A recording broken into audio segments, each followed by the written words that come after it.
Have you noticed that you have heard very, very little from Lucasfilm, as in nothing at all in the last 2 months?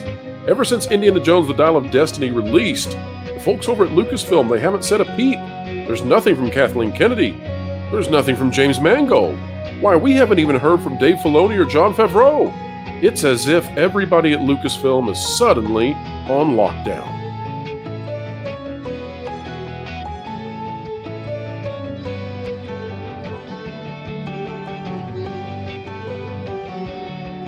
All right, folks, welcome back. It is a fun Friday here on the WDW Pro channel. So happy to have each and every one of you join us, and we endeavor to explain entertainment, keeping you ahead of the culture curve. We believe that by investigating what's going on in entertainment, we can figure out what is coming down the pipe in terms of our society. And we think that really matters. So we're glad you're joining us in that adventure. Today, I have Lauren Connor, a fan favorite of the channel, returning again from thatparkplace.com. Lauren, so happy to have you, and we are ready to talk about Lucasfilm. How's your day going so far? So far, so good. Let's get at it. All right. Well, we'll see if we can keep a smile on your face, Lauren, and a smile on the fans out there watching the video. Folks, if you like content like this, consider clicking the like button, share, subscribe, and you know the line. Click it, stick it to the algorithms. It's the notification bell. Lauren, for the past while now, we have seen absolutely nothing in terms of new information coming out of Lucasfilm, sans one single release, and that is the Ahsoka trailer, which, by the way, we believe was determined by marketing far ahead of time. But in terms of interviews, in terms of announcements, nothing. Crickets over at Lucasfilm. I don't think that's much of a surprise, but walk us through, Lauren, why you think that it's in Lucasfilm's best interest right now to perhaps continue that silence. Well, I think there was one other announcement that came out recently, and that was Star Wars Outlaws. But I think that it kind of hit with a thud, which also surprised them a little bit, I think. Tell us what Star Wars Outlaws is. Well, this is supposed to be their big kind of an open world Star Wars game that is, I guess, sort of in the same vein as maybe what they thought 1313 was going to be way back when. The idea is that you're going to be playing this smuggler character, having sort of an open-ended but still constrained by story adventure. And it looks gorgeous. You know, it's got all of the features that you'd expect out of a AAA title. I noticed that after the announcement was made, they've come out and said that it's not going to be so large that you're just going to play it endlessly. It's not something that is designed to be a... Well, that's good to know. Well, you know, I think they're trying to set expectations, and that is a good thing. But I think they were surprised because, from what I can tell, they thought that this was going to be a huge announcement that was going to generate a lot of buzz, and mostly, I think it was met with skepticism and some criticism of some of the decisions that they've made. And I think that ties into what you're asking me is, what is the best thing that they can do right now? Keep their mouths shut. They have nothing to say. There is nothing on deck that is generating excitement, and there's a lot of anger that's been simmering for quite a long time. They can't say anything now without getting some kind of backlash. So what they need to do is be quiet and figure out, how do we get out of this, if they think there's a way to do so. This feels, Lauren, like someone on a baseball team who continuously strikes out and then never, ever, ever admits a flaw. They somehow continue to stay on the team. They sneer and they jeer at the crowd in the stands. And now they've come up to bat and they've soiled themselves on top of all that. And you just, you know, you almost pity them at this point. Like when you're saying that Lucasfilm should just stay silent, you're not saying that, I don't think, out of anger or malice.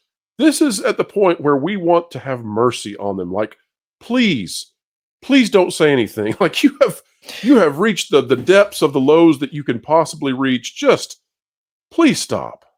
Well, there's also a self-preservational element to it as well. For the longest time, I held out hope that there was going to be some kind of a way to turn this thing around.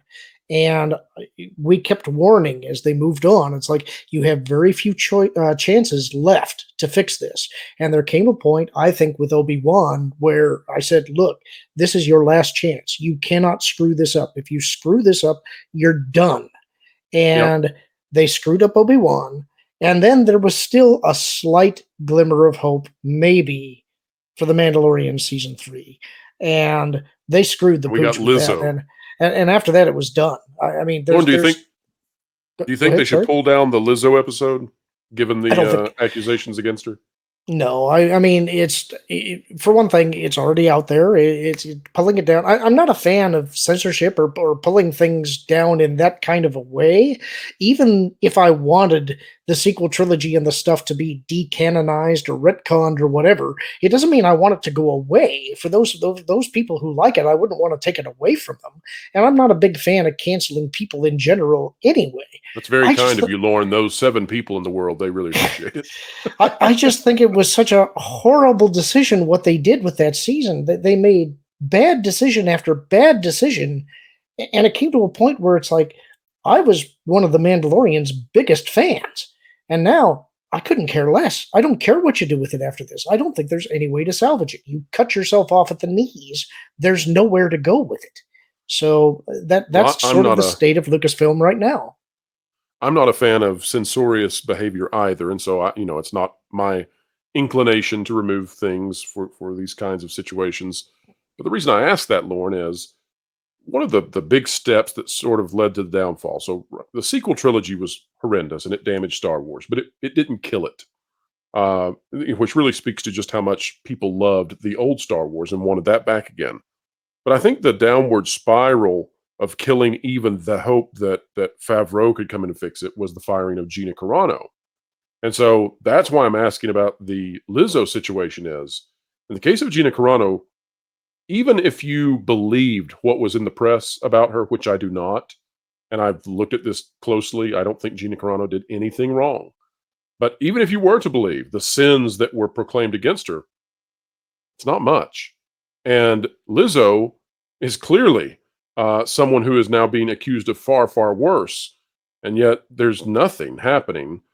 Gina, stripped, of course, ceremoniously of her connections with Star Wars, it essentially ended the Favreau plan that he had made with Luke and with Baby Yoda, with Rangers, etc. I mean, it nuked the MCU that they were developing for Star Wars on Disney Plus, right? The Star Wars Filoni cinematic universe is what I was calling it. They had big plans. They killed it all over Gina. And here's Lizzo. She's done far worse, and they won't even get rid of their worst rated episode of all time on The Mandalorian over it. So that's why I asked the question. It's hypocrisy. Well, here's what I'd say about that, though. And I've been doing a lot of thinking about this in light of a sort of tribute that you put up the other day about Paul Rubens. And that is that I was not particularly a fan of Pee Wee Herman. It was not my style of humor growing up. There were a lot of my friends that really liked him. He was a guy that got into some trouble and was made the butt of jokes for a good long time. Oh, a decade. But as near as I can tell from what I've seen, he never reacted bitterly about that. I don't think he ever lashed out at anybody. And what I've seen over the last few days after the announcement of his death is that everybody loved that guy. And he seemed like in his private life that he was a very caring and kind person who got caught in a situation doing something he probably shouldn't have been doing. But he was humiliated for it for a decade, and he didn't lash out about that. That speaks more to the man's character than I think anything else did. There are accusations against Lizzo. I don't know if they're true or not. I know that everybody has done things in their lives that they're probably not proud of. They've made some mistakes or they've made some bad decisions. I'm not excusing anything that she may or may not have done, but I know that.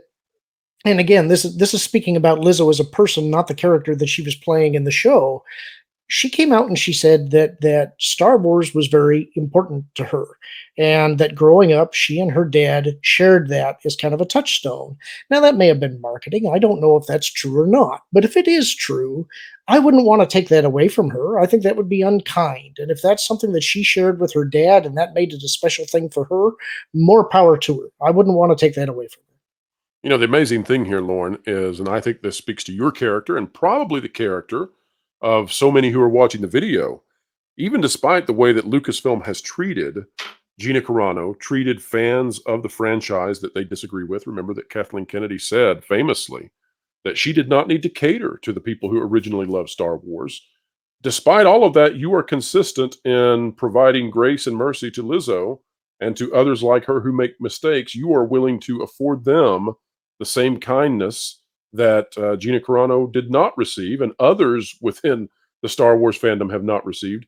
And I think that speaks to what our community is all about, that in our best ways, we attempt to be virtuous and kind and good, even as these people over there in Lucasfilm don't honor that with reciprocity. Well, yeah, another person that I could bring up would be like Robert Downey Jr. Here's a guy whose life was a train wreck.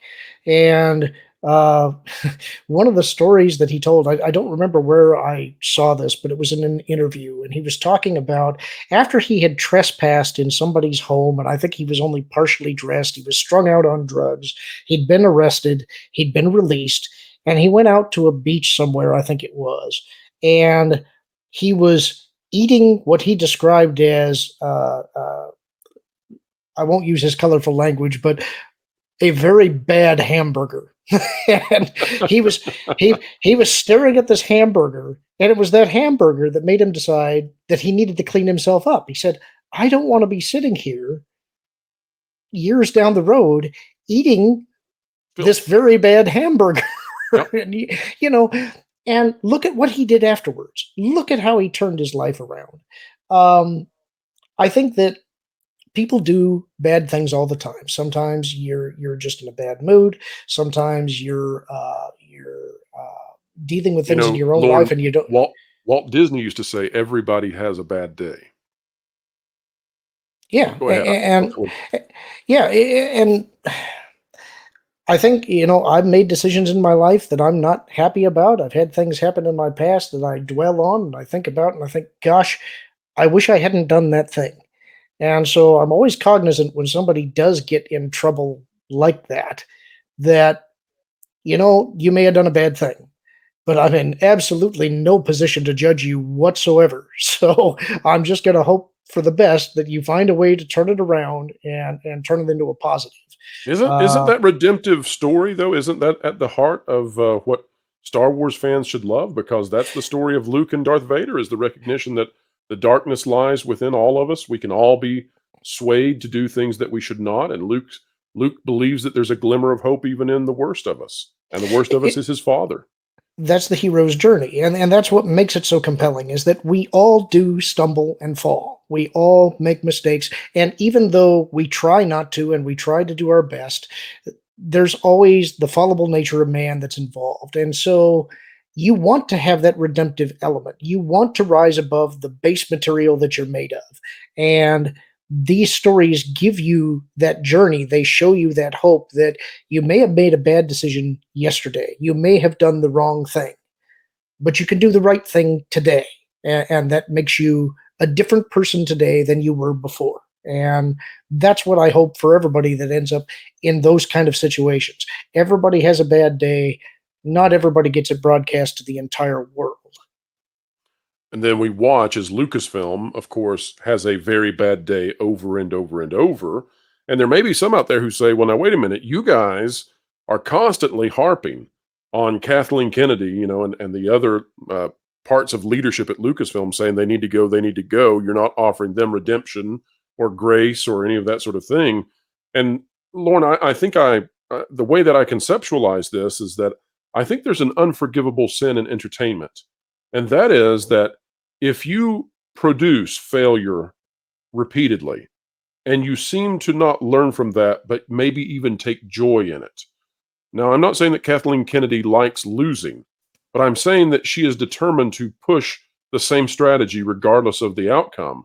And Kathleen Kennedy may be a lovely person behind the scenes.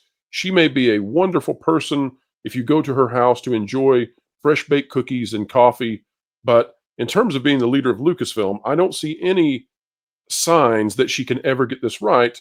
And so, as Lucasfilm goes silent, that's why I'm hoping that in these negotiations in the next few weeks that we hear are going to happen, that this exit strategy for her is smooth and clear, and perhaps we can get some kind of leadership into Lucasfilm to fix this. Do you share that feeling that there's a differentiation here between how we feel about the person as a human being and how we feel about Kathleen Kennedy and her ability to execute success? Well, she's great at executing success, not in the way I meant it, though. But what do you think about that, Lauren?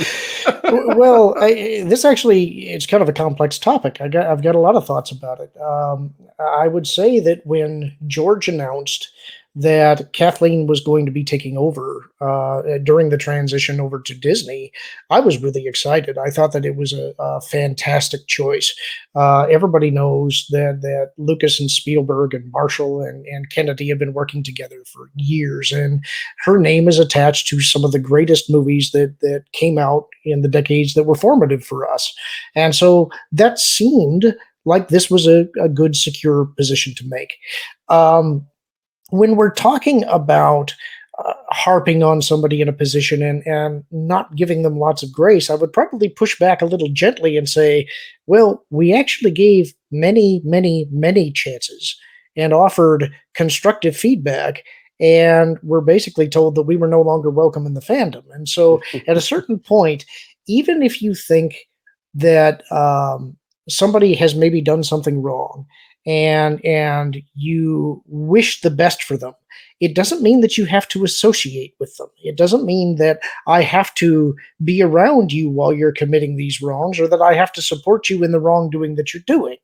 Now, think of how excited we would be if tomorrow Kathleen Kennedy came out and decided, you know what, I'm going to get away from trying to push a narrative in these stories and get back to the core of the storytelling and produce something that the fans would want and like.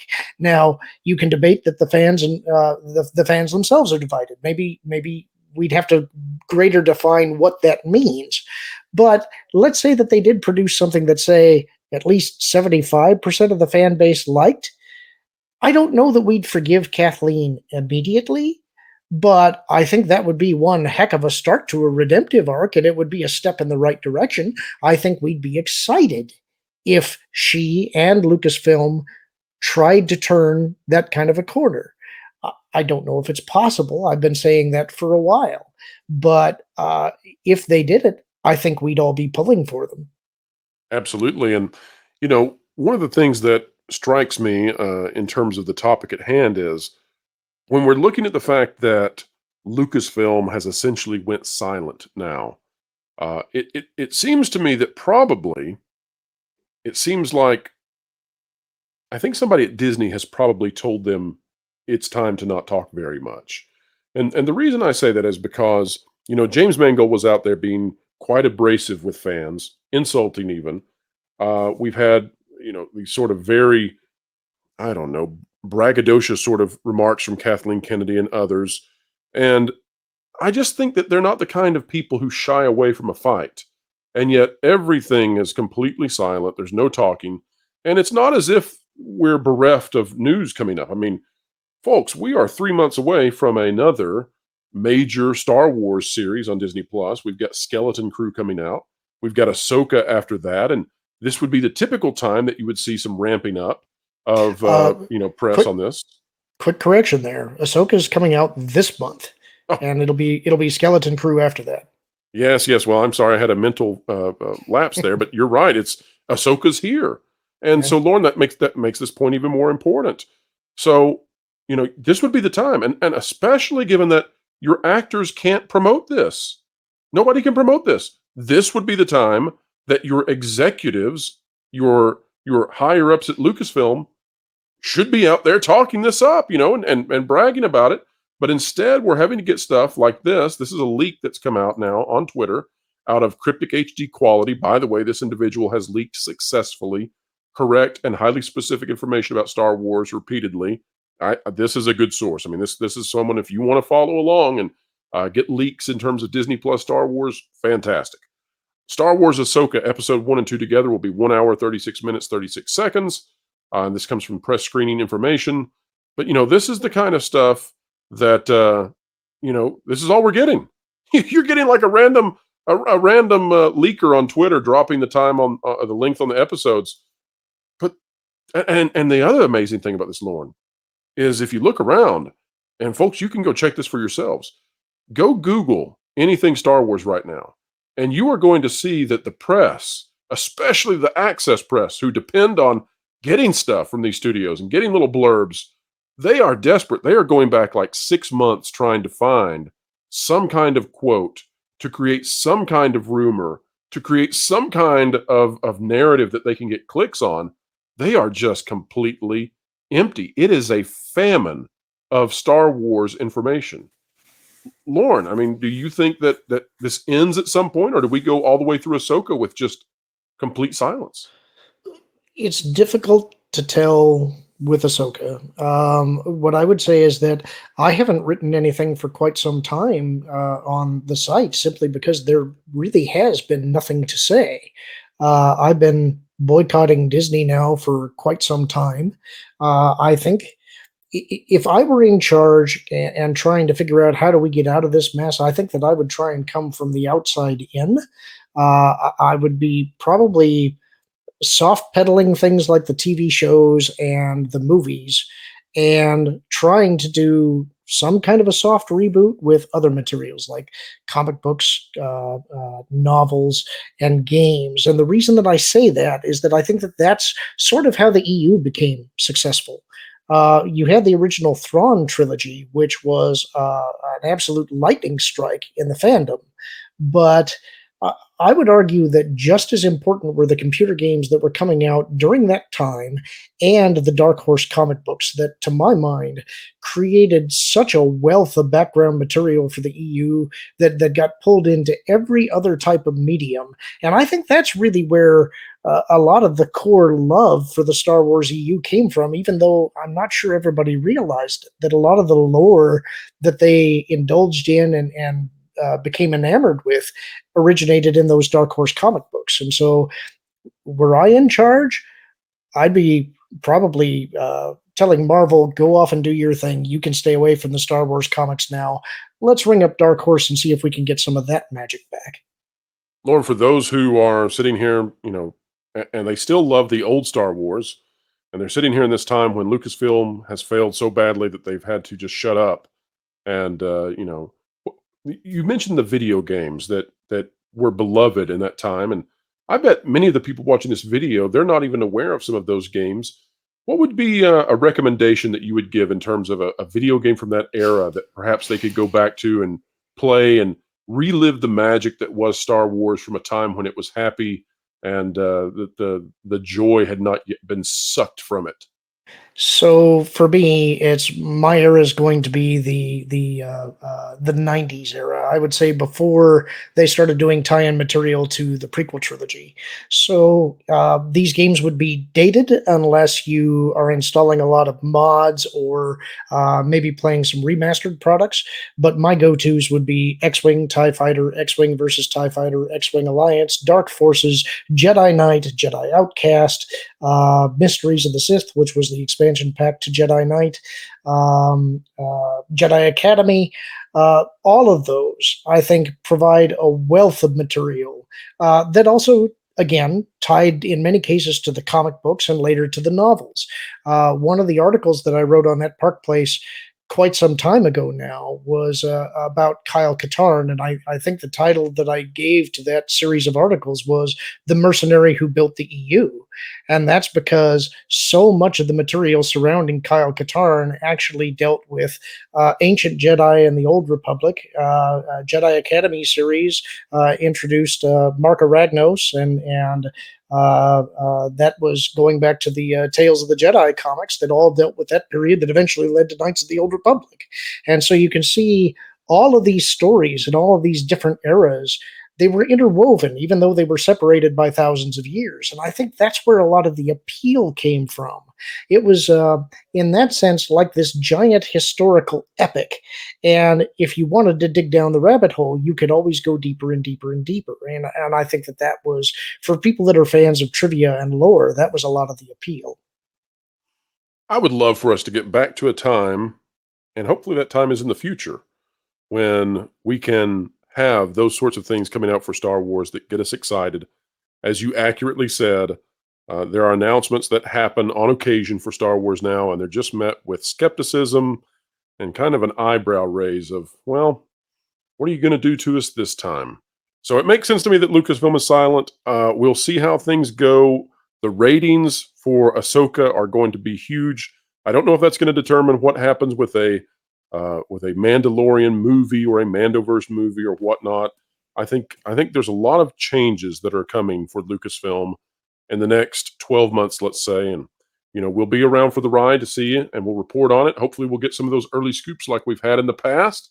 We do believe that Kathleen Kennedy is heading for exit negotiations in the next few weeks. No, folks, we don't think that there are crazy and way out there things happening in terms of scandal. We think this is rather mundane, and it's a little sad, honestly. Lucasfilm has put themselves in a position that I don't think any studio wants to be.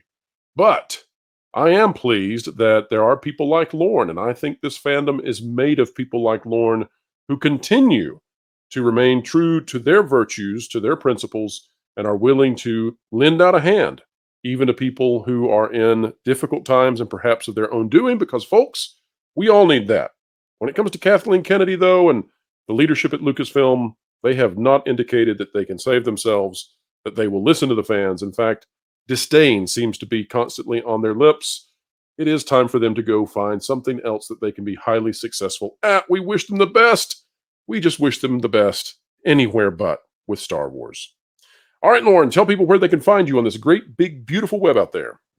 I was about to say that you can find me at Lauren Connor at Twitter, but I guess it's actually X now. So you can find me there, or you can find me at Lauren Connor 9030 on YouTube. I write articles for that Park Place, and you can find me in Valiant Renegades chat on Sundays. And don't forget, folks, also on thatparkplace.com, Lauren is one of the featured channels on the main page. So if you want to keep up to date on what Lauren has put out recently, go to the main page on thatparkplace.com, bookmark it, and be there. We're happy to produce more and more content for you. Speaking of which, folks, we are about to launch That Park Place on YouTube, a brand new channel. Jonas J. Campbell is going to be leading that effort up as we prepare to launch a new news channel regarding everything that should be fun. You don't want to miss out. Go ahead and get subscribed to it. It's in the video description down below.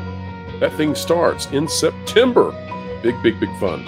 All right, folks, drop a comment down below. Tell us what you think. Do you agree about our assessment of Lizzo versus Gina Carano? Do you agree with us about why Lucasfilm has went completely silent? Do you wish they were talking more? Do you somehow wish they were talking less? I'm not sure how they could do that unless they go into negative integers. But folks, wherever you are and whatever you're doing, don't be a negative integer. Be positive. Keep learning, keep growing, and keep having fun. Floral, it's time for you to walk the plank. What? Why? Because you haven't subscribed to WDW Pro yet. Nor bookmark thatparkplace.com on your web browser to get great articles from great contributors. What?